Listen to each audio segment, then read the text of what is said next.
Hello everyone. Once again today we are playing a Sunday Legacy Challenge.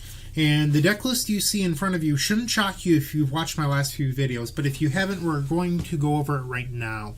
So, over the last month or so, I've been testing Mox Opal. I've played lists with 4 copies, 3 copies, and now we're down to 2. So, I wish we could play 4. The card has been amazing. I'm a huge fan. If you haven't tried it out, I recommend doing so.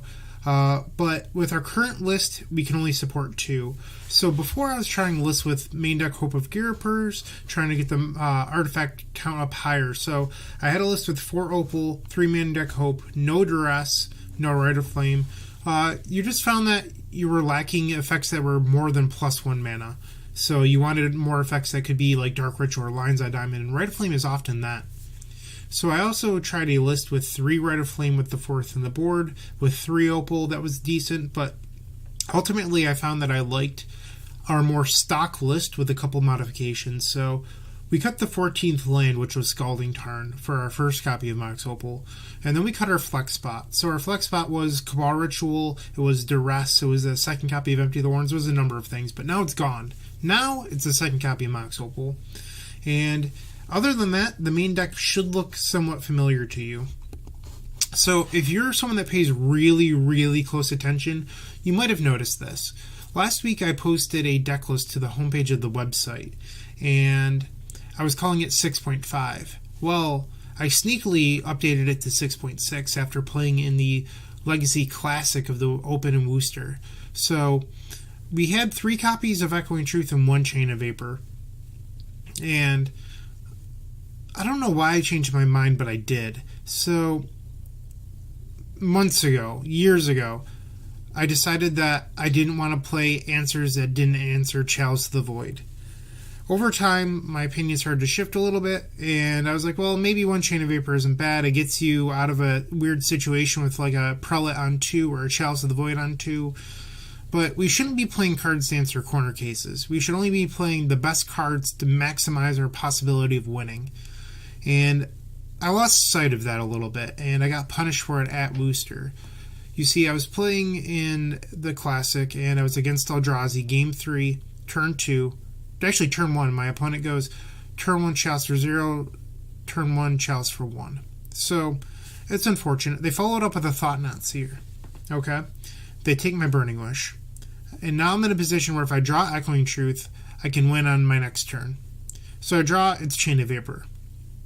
Like, that's really unfortunate. My opponent follows up with a Reality Smasher. I draw Echoing Truth.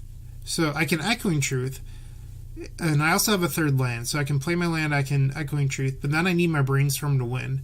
Where if that Chain of Vapor was an Echoing Truth the previous turn, I would have easily have won. So I know this is a one-of-time situation, but the point being that you shouldn't be playing cards in your deck that don't answer the most common cards, which are Chalice of the Void. So, Chain of Vapor is really good at answering Seer Resistance and Thalia effects, taxing effects essentially, and that's great. But our deck has 13 lands, it has Chromox, it has Mox Opal, it has Lotus Petals. You can get up to 3 lands or 3 mana sources or whatever you need to do. To me, it seems, I was foolish to not play all 4 copies of Echoing Truth, and that's what we're doing today. That is 6.6.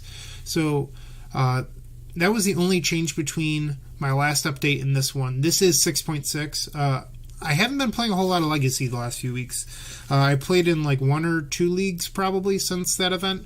The format points came out, and I am already qualified for the quarterly.